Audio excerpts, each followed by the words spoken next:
Hey Jim, check this out, man. In preparation for our podcast, I went and got a manicure yesterday, and the lady who did it, she was like old school, and she didn't care about biohazardous stuff. So, they shine this fluorescent light really close, and she was an older lady, so she got really close to my nails, so she's cutting your cuticles and all that stuff, and then she's filing, and I'm watching my nail dust get into her face, so she's like breathing it in. But then I got really mad last night, because then I went digging for comics and I fucked up my cuticles all over again, man. Anyhow, man. Did she comment on how soft your hands are? No, she didn't. I think she knows the score, but she didn't take me quite seriously at first. I don't think, man. I think that they thought I was playing some kind of practical joke or something, and it's like, listen, we have business here, man. We have YouTube videos and podcasts that need filming, and the hands are going to be a big part of it. So anyhow, hello everybody. My name's Ed Piskor. I'm Jim Rugg. We're cartoonists. We've been in the game for at least 15 years at this point, and I don't know about you, Jim, but a big part of my childhood when I wanted to kind of grow up to become a cartoonist was wrapped around this magazine called Wizard. It was basically the only trade magazine that I had access to at the grocery store. There's newsstand distribution for this thing.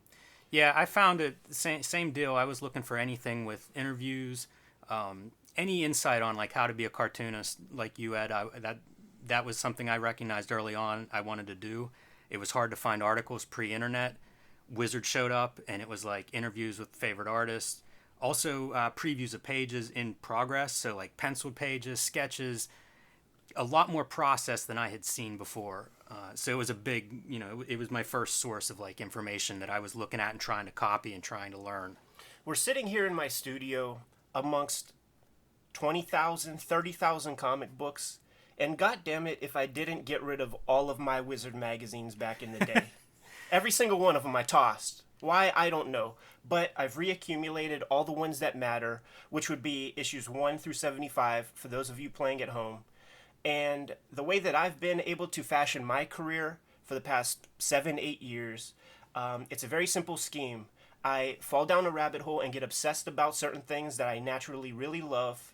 And in order to not be a loser in life, I find a productive outlet to kind of express my ideas about these things, just so that I'm not in a kind of a stasis. So what we're going to do here over the next however many weeks is give basically a commentary track going page by page through Wizard magazine, starting with issue 1 right here. Things may change over time. Perhaps you mentioned the idea of maybe doing a poll once we actually get a subscriber and seeing what kinds of things they would like us to cover on this channel. But as it stands right now, we're going to get into these commentary tracks as we go through the classic magazine of our youth that aided and abetted us growing up to become cartoonists. Yeah, I think Wizard is one of those things that everybody in comics derides, and like everything else, as soon as you get 100% agreement that it's garbage, I think it's time to revisit it. Yeah, it's the same as the Black and White Explosion, the early Image comics. There's a whole list of this stuff that, man, I loved it as a kid, so let's have another look and see what we can find. Yeah, there's going to be an amazing narrative that develops over time if we continue to do this, because cover date for this issue, September 1991, I think that we can comfortably say that this issue, along with Spider-Man number 1 by Todd McFarlane, adjectiveless Spider-Man number 1, these two events basically ring in the earliest part of the 90s speculator boom. And we're going to see that narrative play out through our commentaries, man. So, it's a nerdy podcast, it's a nerdy YouTube channel, but I have confidence in you guys. You're going to stick along for the ride, man. It's going to be fun. Without further ado, here we got the cover of Wizard magazine number 1. Yeah, I love the top bar here is a design element that stays consistent through the first 40 issues or so of Wizard, which I think is pretty interesting because this is kind of a new venture. And, they got a lot right from the very beginning, or at least they got a lot that they keep using. Right. As you say, starting off with McFarlane, perfect way to start a magazine of comics in the 90s. As you said, Spider-Man 1, the beginning of so much stuff comics-wise, the beginning of that speculator boom. I think it's funny that Previews is on the cover. I think it's come to mean a different thing. Previews today is the single catalog for all the comics that come to comic shops every month. So it's kind of funny. Did you see that word? Serendipitous on the part of Wizard to have that there. But yeah, it's a good looking cover to start with. And the way this magazine works, I think this cover's much further ahead than the inside, which does catch up design wise, pretty early on. But the first issue is not as sharp or as polished as the magazine will become, even in the next couple of issues. It has its virtues.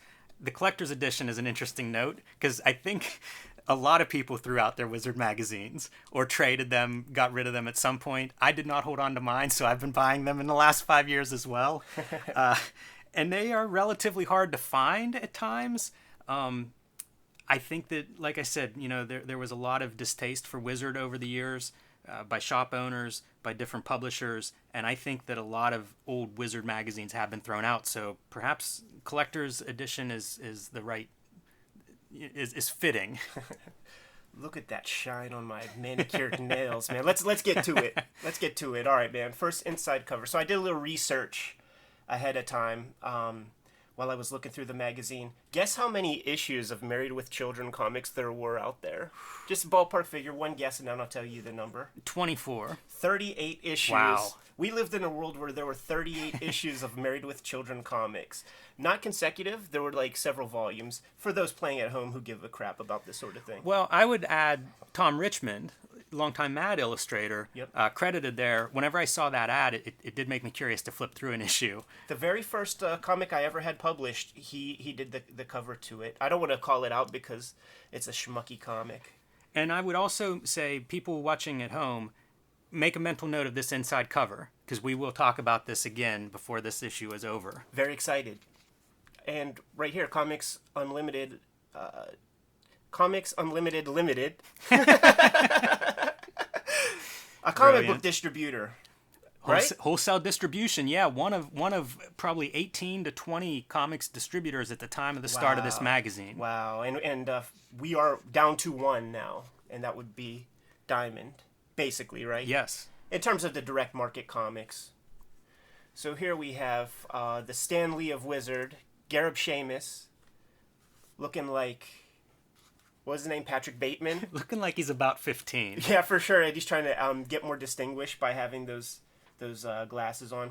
Not too much well, maybe we should tell people where Wizard Magazine comes from. So Gareb's family, his parents ran a sports card comic book hobby shop, and originally he made a newsletter that was distributed through the shop, and ultimately, as the store started doing better, he got some investment together and decided to give it a go at doing a proper magazine.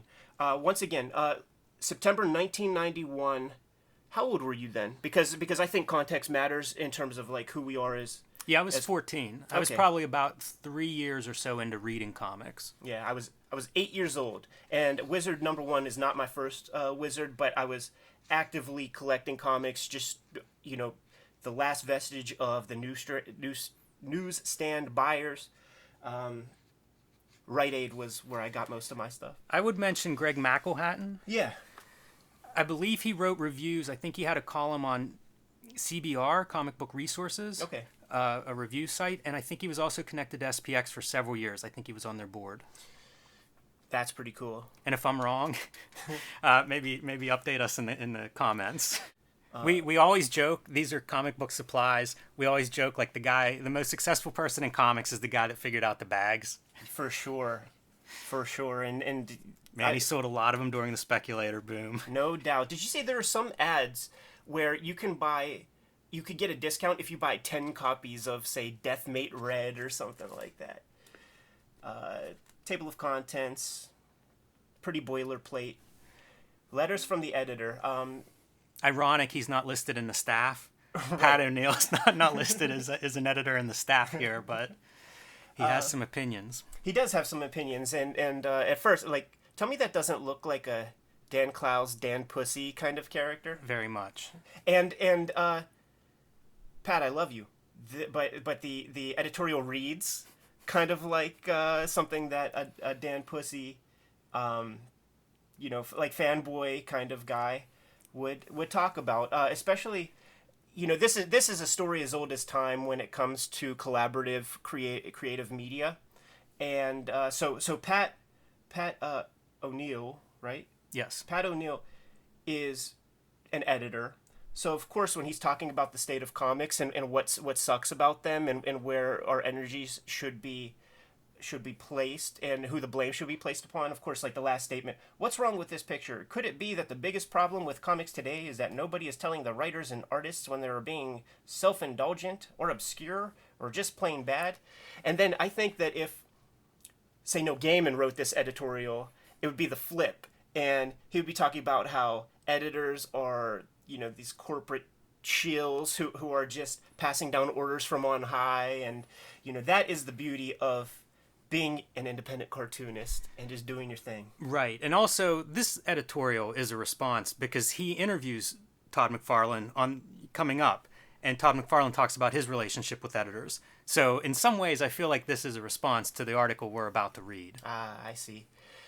Look at this guy's impressive hair. And you could tell, like, whenever Gareb was soliciting these question and answers, if he didn't make every single one of them up and just clip out images from his yearbook or something, like, first off, that looks like Gareb. I think that's him. Definitely maybe a cousin. Right. But look, this guy's name is Ben Dover from Spring Valley, New York. Spock Goldstein. Probably not a real name. I do love the questions, though. Like, you talk about narratives that emerge. Ghostrider...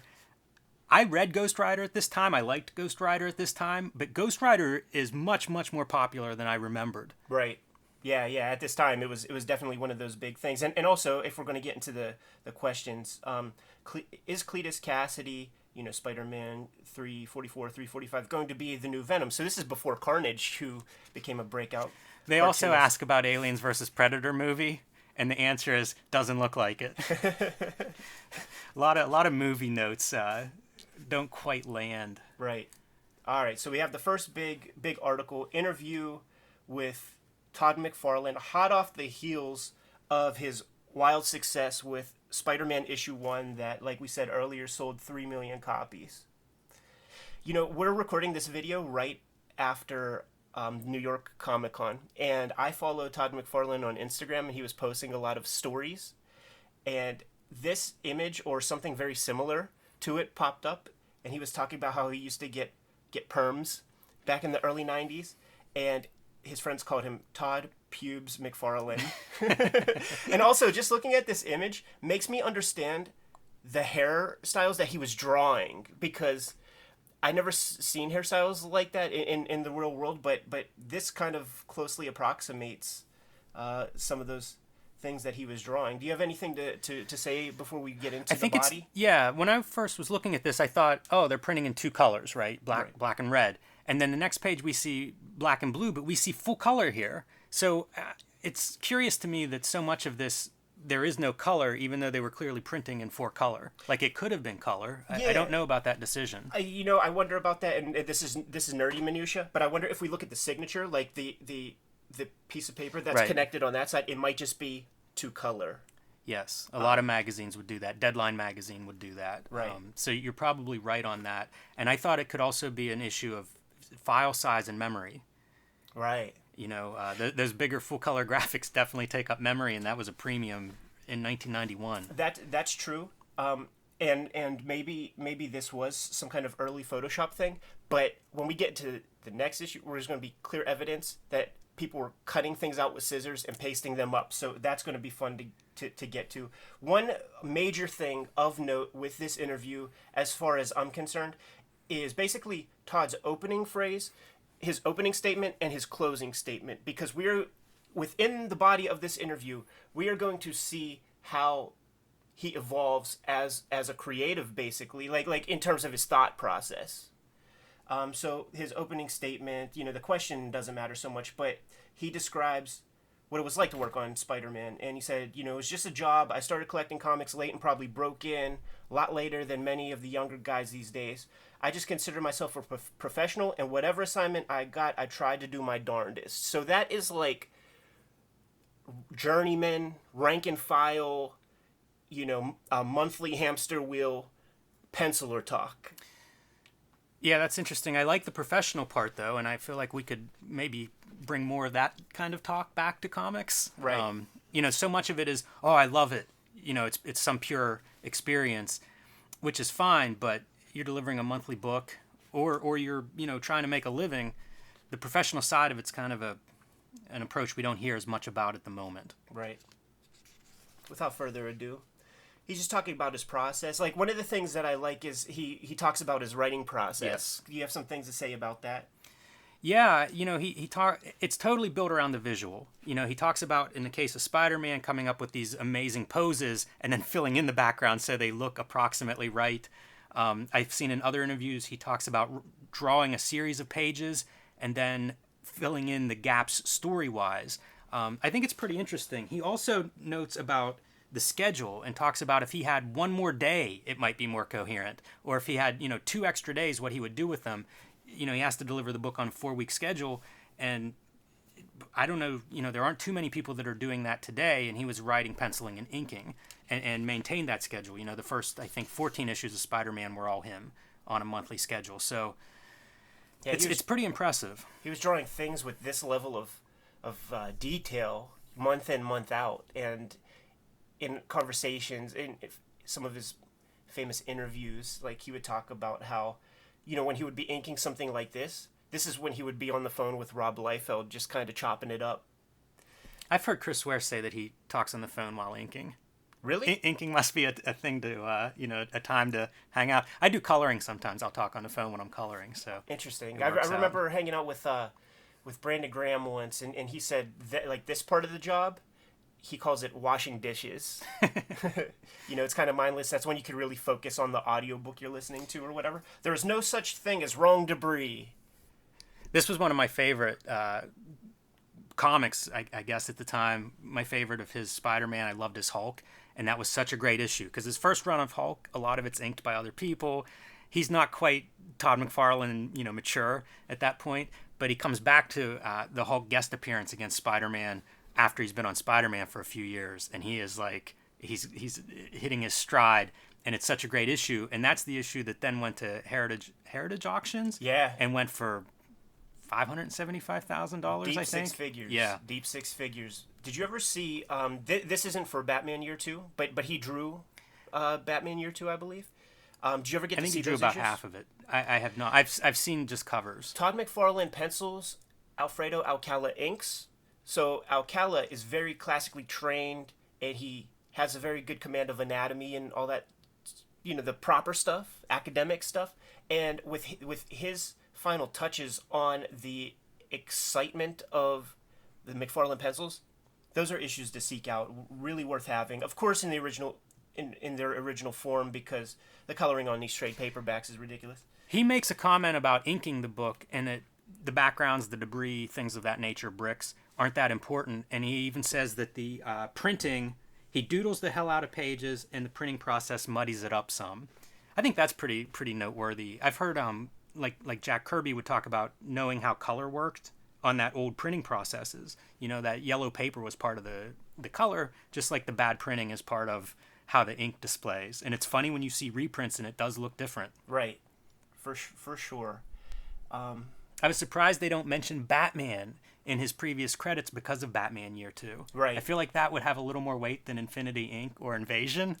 But I don't know. He talks about his page compositions in the body of the interview, and this is a good example of some of the weird stuff that he kind of brought to comics that was very exciting to look at. But man, if you want to talk about bleeding edge, like all of those pages did not work. And he described his approach as you play around with the composition and design only so much that it wouldn't be too complicated. Like it's sort of like he had a formula, and he wanted it to be obviously more exciting and different than the average comic to kind of attract an older reader, but he didn't want to make it so complicated that a young kid would divorce himself from giving an issue of Spider-Man a chance. So he's thinking sort of like a businessman from the start, and thinking in terms of selling magazines. He mentions, I can get a big audience base by blending those two approaches. Right. And it is probably something he learned, and maybe was frustrated early on when it was more experimental, but he wasn't getting the audience that he wanted. And, talking about audience, that's another thing I don't see cartoonists mention as much. The other main thing that I wanted to just point out before we turn the page, I don't know, do you have much more? Okay, is, like I said earlier, that the final statement when they're asking McFarlane what's in store for the future, and we sign off with the interview with him saying, probably what you'll see me do if and when I leave Spider-Man is special projects for a couple of years, and then if I do go back to monthly comics, I'll self-publish. If I'm going to work day in and day out, I'll do it for myself. So this is like a dog whistle statement, signaling the creation of Image Comics, which is going to happen fairly rapidly, as we'll see in forthcoming issues. Next page, just for the kids at home, there's kind of an overview of how the Spider-Man comic has evolved over time. Nothing really noteworthy to me with this. No, the most important thing for all of this stuff for me was always seeing like the different versions of these characters and recognizing style. I would see style showing up. Marvel Age used to show this sometimes, where they would have like the Hulk, and it was drawn by several artists that had drawn the Hulk over the years. And it registered with me like, oh, I like this one artist, but not this other artist. So it's always fun for me to see that background and see that evolution. Interesting, like nobody from the 80s makes the cut stylistically. Right. They were still doing their darndest to be like a John Romita Sr. or something like that. I think what we're seeing is a good balance of behind the scenes content, and then an article that is for like the average fan who is like Todd Who, but wants to know a lot about the character and how the character evolved over time or whatever. You were a Lobo guy, but I'm quite sure you weren't a Lobo guy from this era, right? I never even tracked this down. I did love Lobo, but I never tracked down his first appearance. Yeah, I think it was, I've never paid more than like $9 for a single issue of a comic, and I only did that once. And this comic, because Lobo became such a sensation when we were kids in the early 90s, expensive book. Maybe in 1991 it wasn't, but... And probably not very good. That's what I would often find. I loved Lobo because of Simon Bisley, and I'm sure this Omega Man comic did not look like Simon Bisley. No, that's for sure. And then X Factor 24, they're talking about important Archangel or Angel issues. And the only thing that I could say about this is that Archangel, to me, is one of these comic book characters, and if you held a gun to my head and made me think about it a lot, like I can point out several comic book characters that no matter who they're drawn by makes me think of the original creator, and Archangel is one of these characters because created by Walt Simonson. Some of the hallmarks of his style, a lot of angularity, geometric, and those shapes are built into the wings of Archangel and the costume design. So whenever anybody draws Archangel, there are Walt Simonson flourishes. Of course, man, tons of Kirby characters are like this. Yeah, some of the design on the costume reminds me of some of Kirby's, like the Eternals type designs, almost line work, color holds and stuff. Right. And Archangel has that, and it's that pink. It's kind of a glorious costume. Yeah, man, 100% magenta. Great look. Cool. Digital color. Here we go. Yeah, the first article about digital color. Now we're going to get into a little bit of a geeky rabbit hole. Pre-Photoshop. Yeah, I was looking up Photoshop. I think it comes out in 1990, maybe 91. I didn't find an exact date because of betas and stuff. But I don't think it was used for comics right away. I had visited Dark Horse several years ago, and we talked about their color department because so much coloring was done in-house. That was a transition that was, sort of made during the 90s in that transition period to computers, and they were using other software like Corel. There were several softwares early on. Photoshop was not the obvious choice in the beginning. Now I think it's pretty common, but looking at these samples, I found it interesting that this is the example with the computer coloring. The only indication are these gradients, and I mean that's something that we would have seen with airbrushing probably previously. It's not a lot. It's not obviously significant with this example how important computer coloring was going to be. Now it's the industry standard. I think you'd be hard pressed now to find certainly anything Marvel or DC or Image publishes, besides maybe a few that are painted. You're not going to see too much coloring that's not done digitally. And here we have a piece, Collecting Comics in the 90s. Just a quick article, one pager, talking about the different kinds of collecting habits. A big part of Wizard. Yeah, obviously, for a long time, a big part of Wizard. They have collecting by character, by artist, by writer. I always collected by artist, from very early on. They also talk about creative printing and creative marketing. Mostly the creative printing refers to things like hologram covers, metallic ink covers. I remember them doing a bullet hole issue at some point, probably a couple years after this. I think it was a Malibu book, but it was just a hole drilled through a comic. Most of the creative printing was limited to covers. I always think of creative printing now in terms of small press, people doing risographs and screen printing and a variety of different approaches, but most of the examples that Wizard is referring to here are cover promotions. The Wizard's Top 10 from this era, issue 1. What do we got here, man? Always a favorite feature of mine, because I had a lot of these issues. Yeah, for sure, man. I used to calculate my net worth, man, so it's like, bam. Got the number 1 book, man. A couple copies of that. Do you remember which trading card? I bought all of them. Really? Yeah. I went in deep. Plus one I could open and read. Of course, I get it, man. I only was able to find the Gideon and Sunspot, like the weakest card, man. And then what do we got next, man? X-Men 248. Oh man, I wish I would have brought my copy. X-Men 248 was the first X-Men comic I bought. I just bought it at a drugstore, local drugstore. It happened to be Jim Lee's first. It was a fill-in issue. I had no idea who Jim Lee was. This was probably one of the first 5 comics I ever bought. It was great. I was hooked. Screwed up my manicure digging for these damn comics, man. Number 3, Silver Surfer 50. It is what it is, man. But the interesting thing, the artist was Ron Lim, and you always hear McFarlane. Well, when Rob Liefeld does his McFarlane impersonation, and he talks about the L-Boys, yes, that McFarlane sort of coined when he first met Liefeld, and says, you're the last of the L-Boys I need to meet. Larson, Lee, Liefeld, and Lim was a part of that conversation. Like, a lot of people forget about that, man. X Factor 63, I messed with it. I messed with it, man. The cool thing about it was that that Will is credited as the artist, so it means that he inked the bulk of it. But Homage Studios had a hand in a lot of that too, man. So you're seeing Jim Lee touch those pages, and you're seeing Mark Silvestri touch those pages, and whatever other kind of gophers they had running around the studio at the time. I always loved his version of Iceman, and Iceman's powers I always thought looked really great whenever he drew them, and that was something I didn't see other guys doing, that treatment with Iceman. Yeah, for sure, like this kind of thing, man. All right, what's the next one? X Factor 63. Yeah, that's this. Oh. And then Spider-Man 1. Choose your cover, man. Choose it. We got a couple here.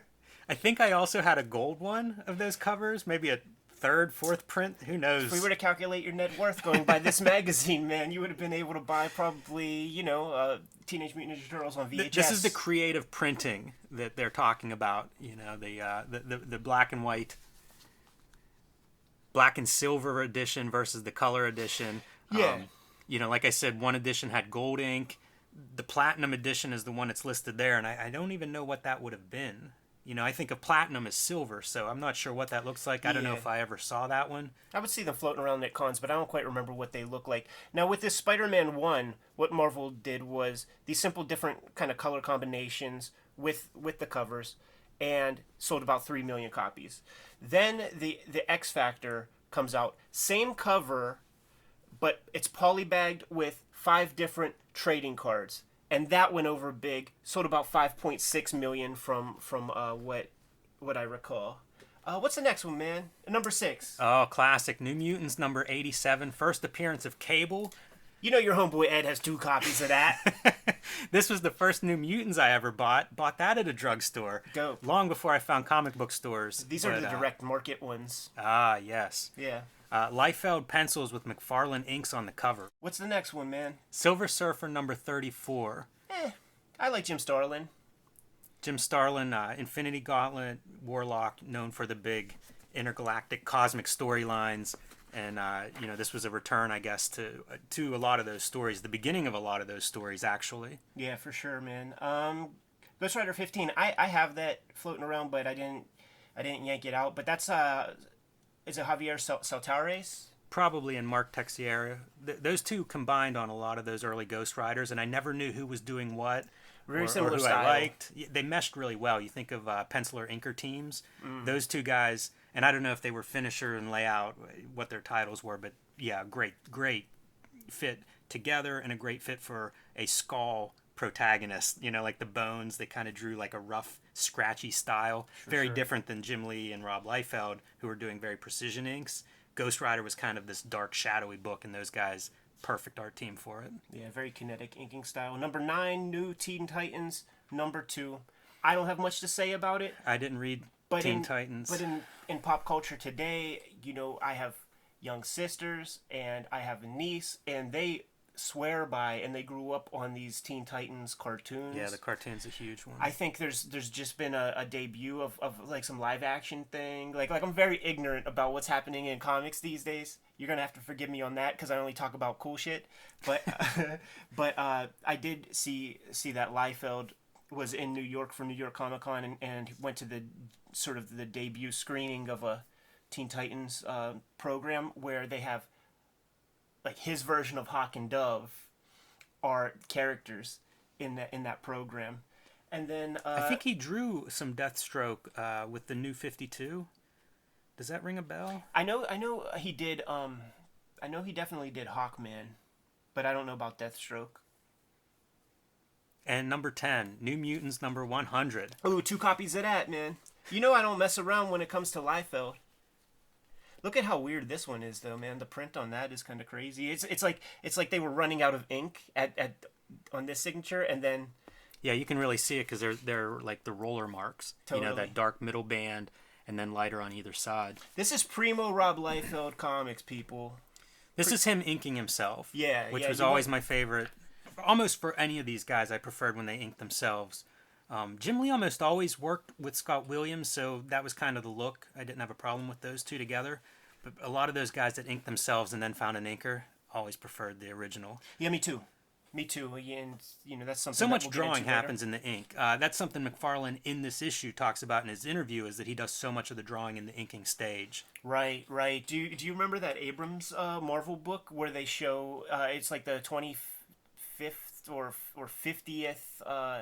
I guess it was the 50th anniversary of Marvel, and in the back, it's right around the time that Spider-Man 1 comes out. There's a piece in there with McFarlane, and you get to see his pencils compared to the finished product, and the pencils are indecipherable. You can't only he knows what's happening on the page, and then he just gets on the phone with Liefeld, chops it up, man, and finishes the drawing part of it. Yeah, so Wizard Top 10, this is a feature as long as I remember reading Wizard, and was always kind of fun to look through, often first appearances or an early artist appearance. I don't know, man, good and bad with these lists, but there's definitely something I would always pay attention to. Grading your comics, this is something I care the least about when it comes to comics collecting. Never got into this. The terms like near mint for use in popular comics culture, but it never affected me. I always wanted reading copies. I don't know if I bought any books just for collecting. Recently, I have drawn the line with, I guess, what would be poor. I would add like mold or something, water damage to this list, but I do have a floor to what I'm willing to accept in terms of quality. I hear you. Like, I just imagine if you put like, one of these like water damaged moldy comics into your box. I just imagine like the little mold like migrating to all the other issues and just you can feel it. Like you can feel it with when you touch them. It's gritty. Ugh, no good. And who knows, man? I'm sure it makes your house smell like ass. This is bold right here. Issue 1 of a comic that they of a magazine that they just kind of put out sort of on spec, but they're soliciting subscriptions. If you picked up issue 1 of Wizard, do you think you would have the balls to put down money on a subscription on an untested magazine? I bought Wizard every month for a long time, for years, and I never bought a subscription, so I personally wouldn't. But that's pretty standard practice. A lot of the indie comics and stuff that I enjoy, they have these subscriptions, and many of them never made it past a couple of issues. So maybe it shouldn't have been done, but it was pretty standard practice, I think. Yeah, sure. This is pretty cool. They're kind of soliciting reader responses to try to see, they're trying to figure out what the heck this magazine is going to be. So they took the opportunity to have this postcard where you could fill out your name, fill out your information. They're trying to get demographic data, probably some for advertising, but also to see how they should skew the material that is covered within the magazine. So I thought that was a pretty smart move. But like you said, with the subscription model, probably standard procedure with any magazine that's just kind of trying to find its footing. Yeah, magazines would do this for advertising purposes, as you mentioned. Yeah. And if you're doing if you're doing a magazine and you're doing it right, this was a very standard operating procedure at the time. The abbreviations for the top artists in the price guide portion of this magazine, very very small list. Very interesting list. Quite a few typos. Our Pittsburgh's own Ron Franz, misspelled here. Yeah, Franz. Mark Silvestri, misspelled. Gerard Conway. I assume that's Jerry Conway? Must be. But I was excited to see, it is a small list, so it's interesting who's on and who isn't. Tim Vigil and Basil Wolverton both make this list. Two artists I like a lot that I wouldn't readily associate with Wizard. Very excited to see them on the list. Yeah, good call, man. And let's go through the photos here, man. How about how much do you think that Will Sportaccio was secretly celebrating the fact that he got higher billing than Jim Lee? Got a bigger photo, because they both worked in Homage Studios. It was really Jim Lee and Mark Silvestri's thing, and I always think of Portaccio was kind of like, he's a part of it, but he's not the first dude who comes to mind. So it's like Garib tossed him a bone. Maybe he wanted to get a cheap cover from Portaccio later on, so he's like, let's give the guy top billing because Jim Lee's just kind of out of our price range at the minute. And look at Liefeld, man, hot off the heels of that Levi's 501 commercial, looking about 12 to 15 years old right there, man. Very young at the time. And there he is, Art Adams, the guy who inspired all of these dudes to he has a bigger photo, so they recognize there, right? Yeah, it's true. Not the top of the page, but the most real estate. It's true. Respects. I don't have much to offer with many of these comics. I dug the John Byrne Alpha Flights.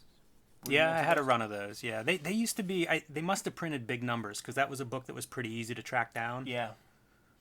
I got the best birthday present I ever got, believe it or not, was when I was 29 years old. My dad just randomly was at a yard sale blocks from the house, and he paid $50 for 18 boxes of comics, and there were comics representative of every great collaboration in mainstream comics from the Silver Age forward, and there were some Ditko Spider-Mans with Stan Lee, and there were a couple John Romita ones.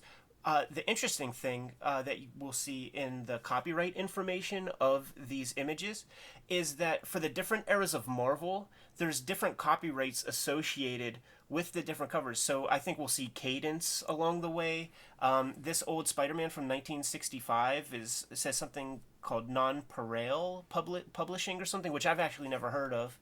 But then in 1984, it became, the parent company was Marvel again, I guess is how it shakes out. So like you could see in this one here, Avengers comic from 1972, and the copyright goes to Magazine Management Company. I remember that name. For sure. You could certainly find out way more about the story of all the changing hands that went into owning Marvel if you read the Sean Howe book, Marvel Untold Story, which I highly recommend.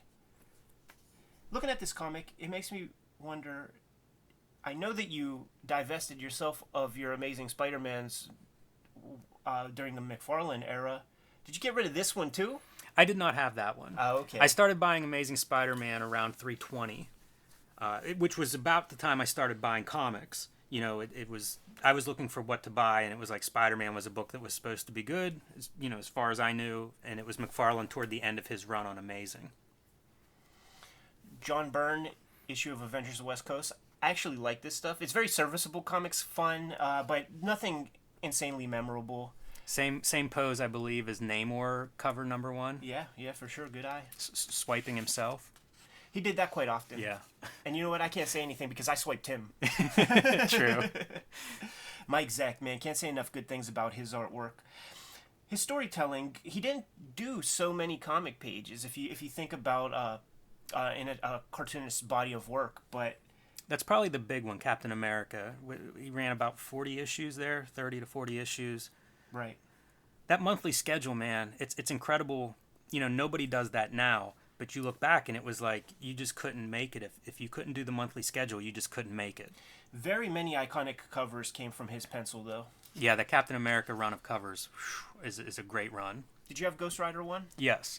Yeah, Marvel, when Ghostrider came out, they did a new number 1 each month for the first 6 months of that year. McFarlane's Spider-Man, I believe, was one of those issues. New Warriors was one of those.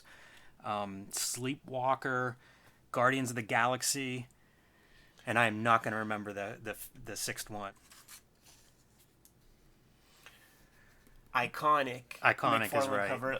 Mike Zeck did a lot of iconic covers, but McFarlane has quite a few himself. Man, he just has such a design oriented eye when it comes to just capturing a reader's attention. Very strong graphic design, layout sense. That one's just perfect. Wolverine and the Hulk. How could you do any better? This is one of those creative printing covers. I believe this was a glow-in-the-dark Hulk cover. Oh, yeah, Del Keown, right? Yeah. Yeah. Strong silhouette. Good Hulk art. He was the Hulk artist for the bulk of me reading the Hulk off the newsstand. Good stuff for sure. Yeah, he's great. I almost only ever dig around in quarter boxes at conventions and in shops. I don't think I've ever looked through a Gru comic before. I've never read a Gru comic. Yeah, and you never see them in those cheapo boxes. You know that comic collection I told you about? Yes. 5 seconds ago? When I'm cracking open these boxes, and I get to like the Iron Fist section, and I'm going through Iron Fist 1, 2, 3, 4, 5, 6, 7, 8, 9. I get to 13, and then I tease myself, and then it goes to 15. Yes. So the guy was at least hip enough to sell off his first appearance of Sabretooth.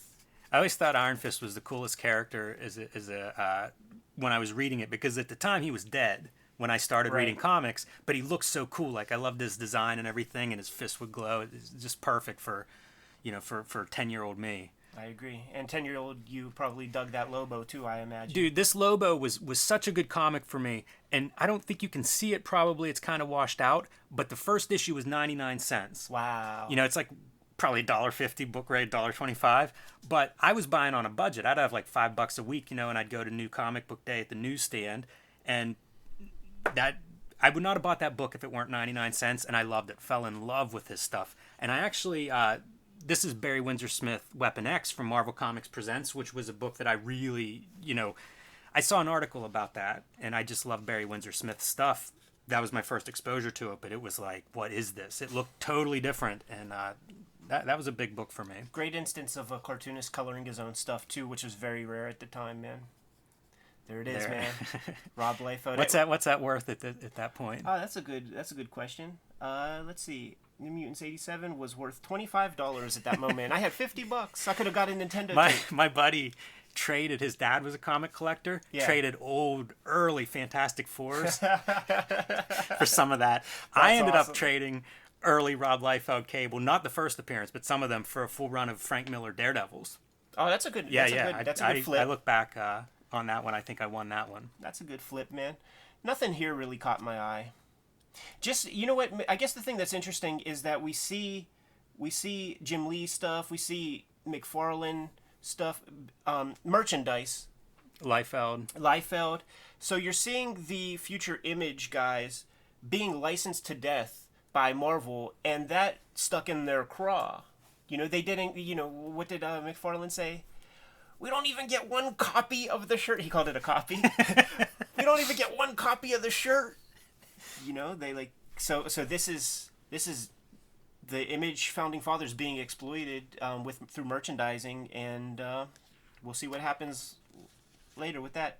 Gotta love a centerfold. Every issue had a little mini centerfold poster. Those will continue throughout. There's the cover for issue 2. We'll be posting video for that one probably next week.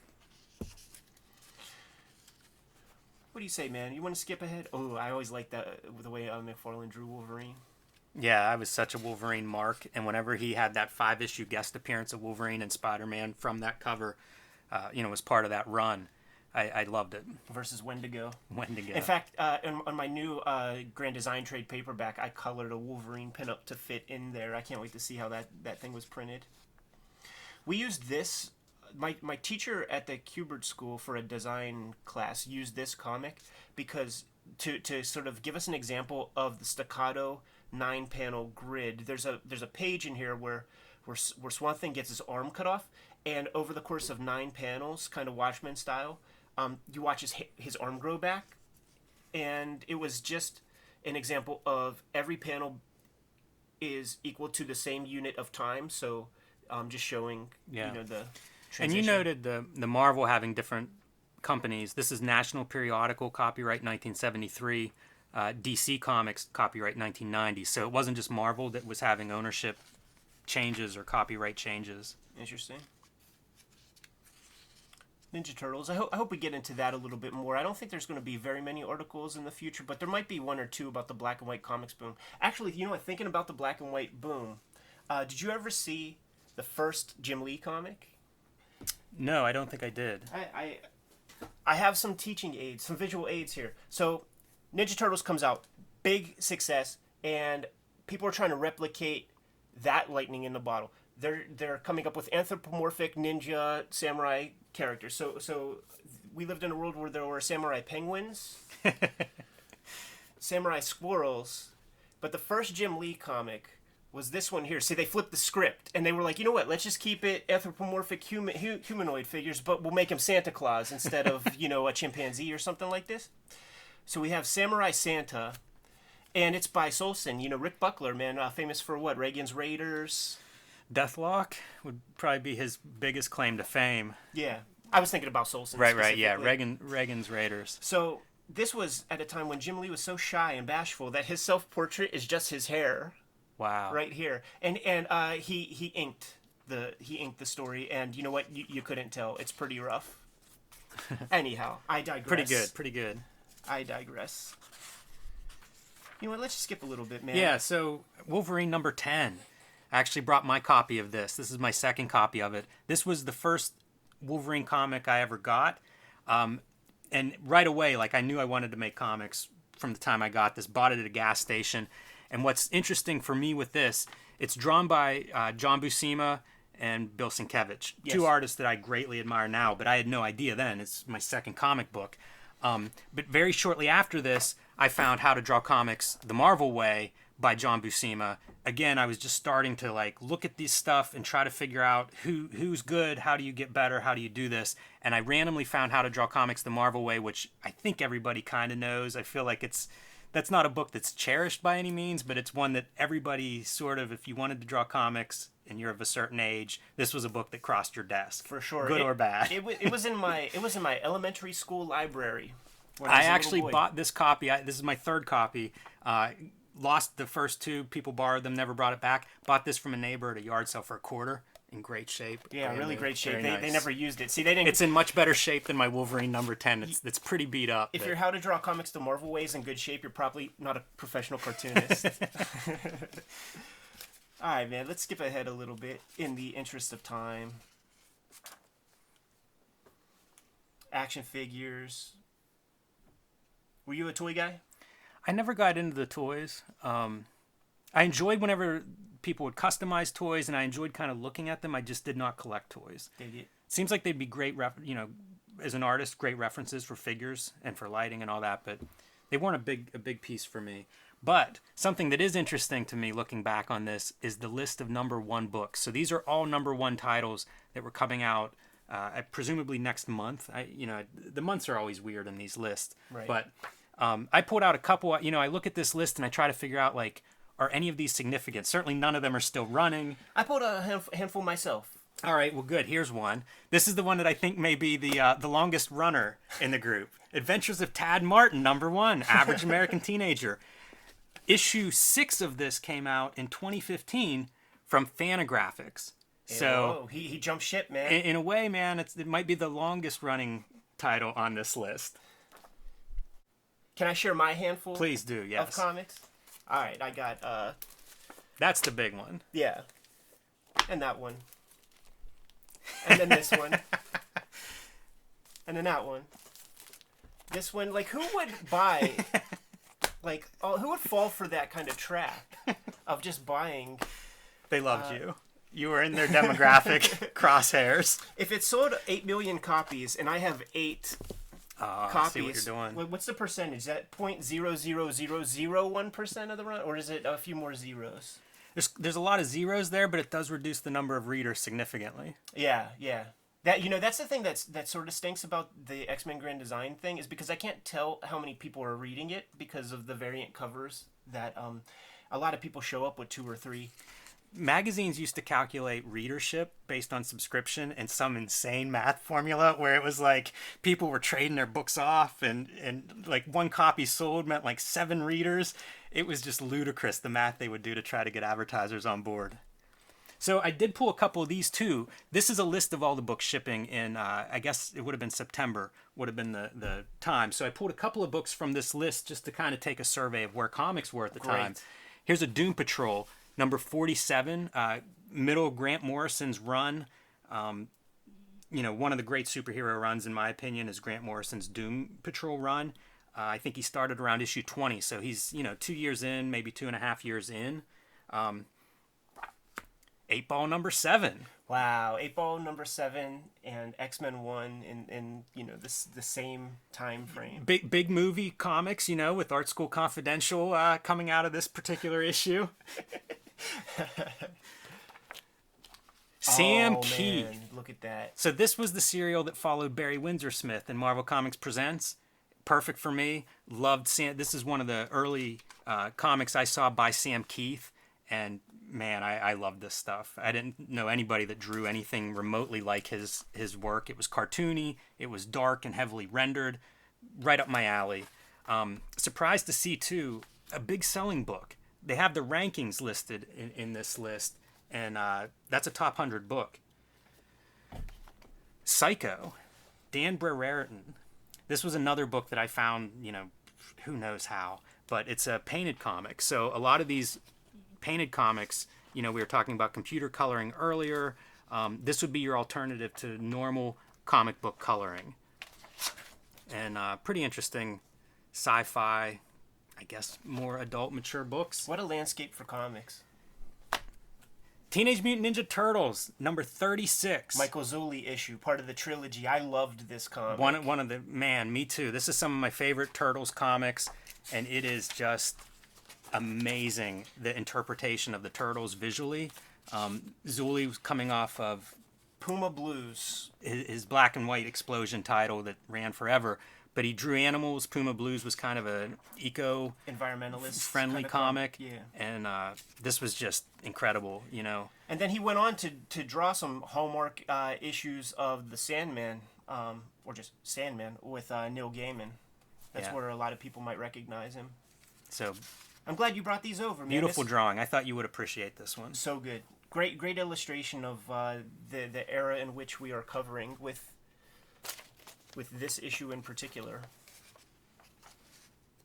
Yeah, Akira was, you know, they list these rankings are for sales. Akira was ranked ahead of Avengers, ahead of Captain America, ahead of Fantastic Four, which I thought was it surprised me to see that ranking. That is surprising. It cost more money per issue. It was only direct market. You couldn't get it at the drugstore. Very interesting example of the early computer coloring of the early 90s, where as I understand it, Steve Oliff, the colorist, didn't even perfectly know what he had to basically compile the files in gray tones. So he didn't know what the color was going to look like until the images were actually output, which is like that's some kind of magic. Yeah, I did not know that, but he's one of those pioneers of early digital coloring, which is something we'll probably come across more moving forward with these. All right, and on this side we have sort of more of the same comics that are coming out pretty soon, and then we come to another article. Kind of about the evolution of horror comics over the history of the medium, starting with the EC comics of the 50s and transitioning toward the Vertigo titles of Karen Berger's DC line, Sandman, Swamp Thing, the British invasion, as it were. Yeah, I don't have too much to say. I think this is a good concept for an article. I disagree a lot with the writer. At one point, he's comparing these two lines of comics, and at one point says, art is not what makes these EC comics special. I think of like all the collections that are arranged by artist editions of these guys. As a fan of comics, EC comics were always held up as being like the best art. So it's even then, I think that's a very strange stance to take. In the earliest part of our commentary, when we were looking at that one editorial where the editor was blaming the writers and artists, it's like we have a writer who's saying that the writing is the best part of these comics, and especially those guys in the 50s who were, you could tell that the EC artists of the 50s were all competing with one another to try to like outshine one another, but in like a healthy and kind of fun way. Around this time, 1991, by virtue of the Tales from the Crypt TV show that was on HBO at the time, Russ Cockrum somehow was able to achieve newsstand distribution for sets of reprints of the key comics in the EC line. So I was able to enjoy these comics when I was a boy, in the same way that a kid from the 1950s would have been able to. And man, these stories, they all stuck with me. And there was something about the artwork, like the precision and the craft, that I was copying comics constantly when I was a boy, but I would not touch those with a 10-foot pole, because it's like drawing a perfect Wally Wood face. That comes later. You're not even, don't even try to. Stick with Kirby for a little bit. Enjoy the wonkiness. Like there's energy with and there's just excitement with the sort of flawed nature of a lot of superhero comics. But yeah, I agree with you that the EC comic art is some of the greatest kind of illustration in comics history. It's not necessarily good comics in terms of visual storytelling or whatever, but the art is on point. I have something to say though about the inclusion of Sandman here, and I think of Sandman as, at this time, a lot of good stuff has come since then that was able to attract wider audiences than just suburban boys or whatever. And up to this point, the Vertigo books, Alan Moore's Swamp Thing, less so, but Sandman was huge for getting a female readership into comics. And I think that it's extremely noteworthy to mention that, because a lot of people, like in the 90s, the girls I knew who read comics used Sandman was the gateway drug. Yeah, Sandman was, if I knew someone in college, would have been the mid to late 90s, Sandman was a book that if you read comics, that was probably the book you read. Especially people who found comics, say, in college, that didn't grow up reading Spider-Man and things. Sandman was huge. Besides the quality of the stories, DC was very progressive in how they were packaging those. So you could pick up a book. It was much more in-depth than a comic. Pretty spot on for Wizard to have some Sandman coverage in 1991, considering what the legacy of that book. For sure. It didn't nearly hit its stride at that point. But if you read even that first book, you could tell that there's something special there. It was clearly going someplace. Picks from the Wizard's hat. Shopping list of books shipping in August. It's like, how much can they sell us on X-Men 1? Well, they're predicting what's coming out and what's going to be successful, and certainly X-Men is pointed at as the biggest selling title, I guess, in American comics history. Right. I don't think that includes every facet of where they're getting numbers from, but certainly as a newsstand, direct market comic book, how could you not have it on that list? In preparation for this, I actually posed a question to my publisher at Fantagraphics, Gary Groth. I asked him, X-Men 1 sold 8.5 million copies. What do you think that Dennis Goes to Hawaii? That's exactly the sold, book I was right? thinking of. Comic came out in like 1950, very early 50s. It was in constant print for over a decade. It definitely sold multi-millions of copies. I'm sure it surpassed Spider-Man at the very least.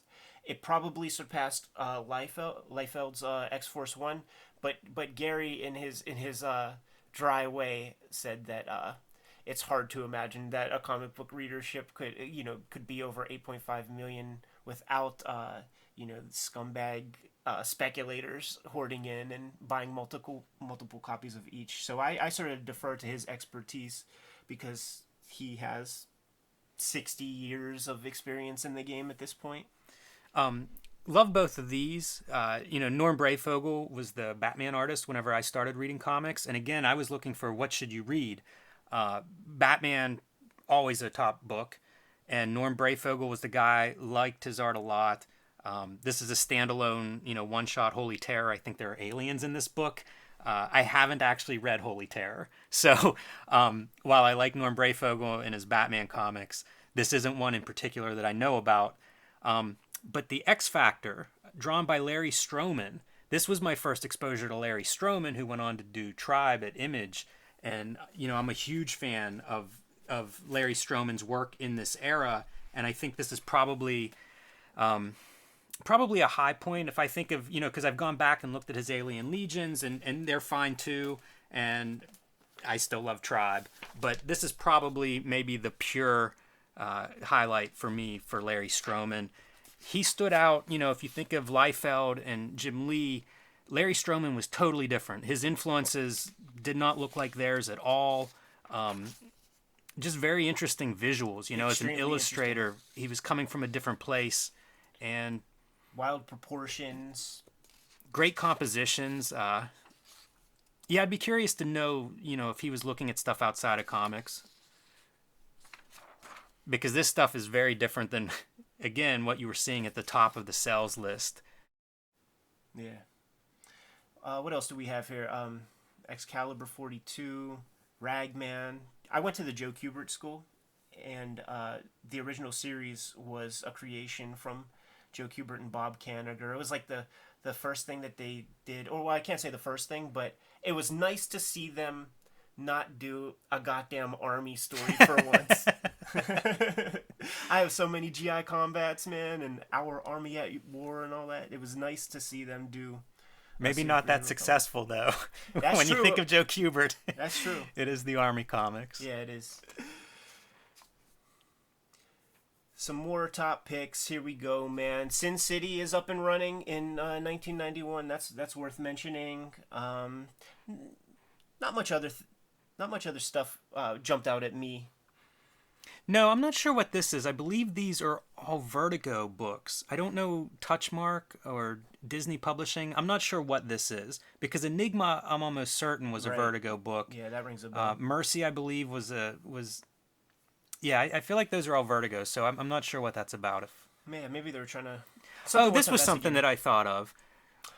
Spider-Man 15. I think Eric Larson may have done this actual book, or it might have been somebody else altogether that I'm forgetting, but McFarlane did not do Spider-Man 15.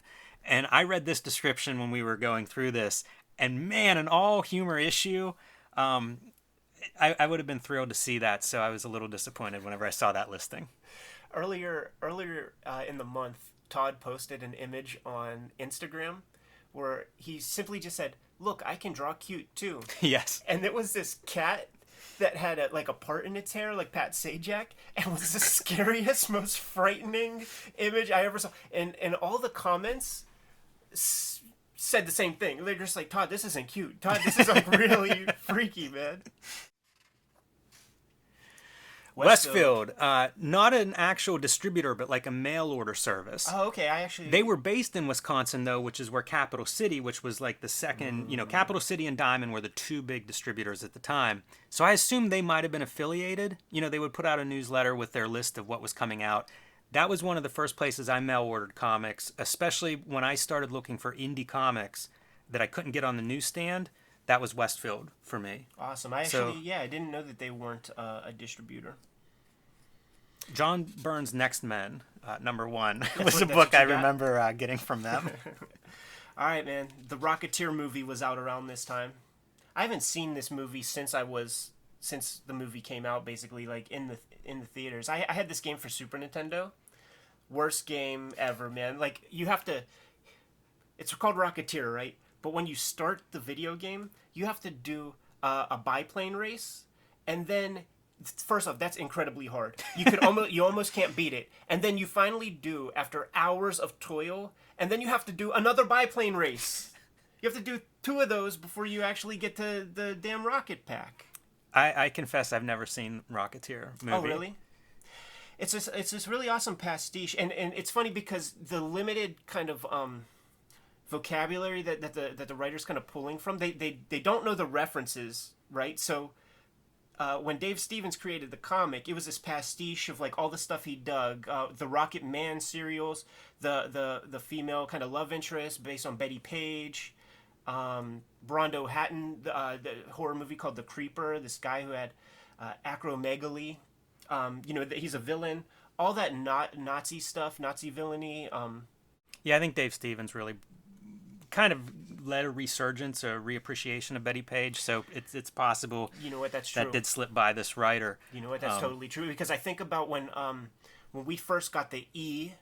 Entertainment Network, there was like a Betty Page hour-long documentary, and he was all over that. So I think you're totally right.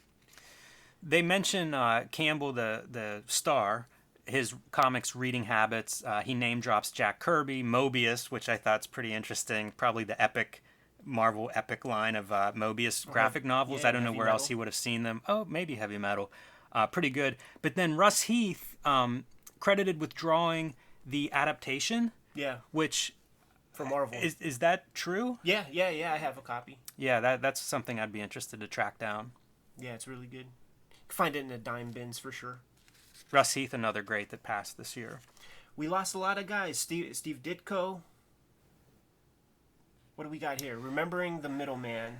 Talking distribution. And again, it's guy from Capital City, John Davis, and rep from Diamond, the other of the 2 biggest distributors.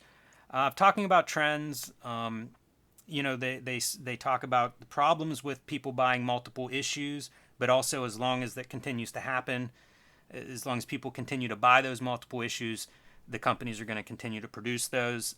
They talk about some of the companies that are struggling updates. I mentioned in the inside front cover, Now Comics, we would hear from again. Yeah. And now we see a follow-up that they had gone through bankruptcy in February, and a new owners will be resurfacing this summer. Kamika went into Chapter 11. So, it's kind of a state, I guess, of the industry and where different publishers are. Probably the first mention of Malibu. Wow, that's gonna be. We will see again. Yeah, that's gonna be very important in the issues to come. Also, by the way, look at this awesome Liefeld, man. I at this time, more lines the merrier.